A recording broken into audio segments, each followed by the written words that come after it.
Sankranti video మీకోసం. రేఖ పొద్దున్నే లేచి పేపర్ మీద డిజైన్స్ వేసుకొని అలాగే ముగ్గులేయడం స్టార్ట్ చేసింది. కలర్స్ వేసిన తర్వాత చాలా అందం వచ్చింది. ఈ డిజైన్స్ ఇంకా కలర్ కాంబినేషన్ బాగుంది, బట్ దీని మీద ఇంకొంచెం డెకరేషన్ చేస్తే ఇంకా బాగుంటుంది. ఇప్పుడు కరెక్ట్గా పర్ఫెక్ట్గా వచ్చింది. ఇది కదా మనకు కావాలి. ఓ స్లోగా రారా నాయన, ఎందుకంత స్పీడు? ఏమున్నాయి సంచిలో? బాబు బాబు హలో హలో బాబు, ఏంటి పిలుస్తుంటే వెళ్ళిపోతాడు? నాకు తెలిసి సంక్రాంతి కాబట్టి కైట్స్ అనుకుంటున్నాను.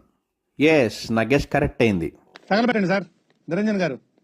ఓకే, ఇక్కడ మీరు చూస్తుంటే 2 హోల్స్ అలాగే కొలతలు తీసుకుంటున్నారు. రాట్లేదా అంటే మీ హీరో ఓడిపోయాడా? ఓడిపోయాడు. అన్న పైకి వెళ్ళాడంటే పని అయిపోయినట్టే. అదేంటి గాలి రావట్లేదు, ఇప్పుడు ఎలా ఎగరేయాలి? ఓకే బ్రదర్, ఇంకొంచెం పైకి వెళ్దాం. రాట్లేదా రాట్లేదా రాట్లేదా ఇప్పుడేం చేస్తాడు మీ హీరో? Will he give up? The next day గాయపడిన సింహం నుంచి వచ్చే శ్వాస కర్చన కన్నా భయంకరంగా ఉంటుంది. చిన్నప్పుడు సంక్రాంతి పండగ రోజున కైట్లు ఎగరేసుకుంటాను, ఇంకో 1-2 గంటలు టైం ఇవ్వండి అంటే ఎగరేసించాలే, కిందకెళ్ళి పుస్తకాలు తీసుకుని చదువుకో అన్నారు మా డాడీ. చాలా బాధ అనిపించేది.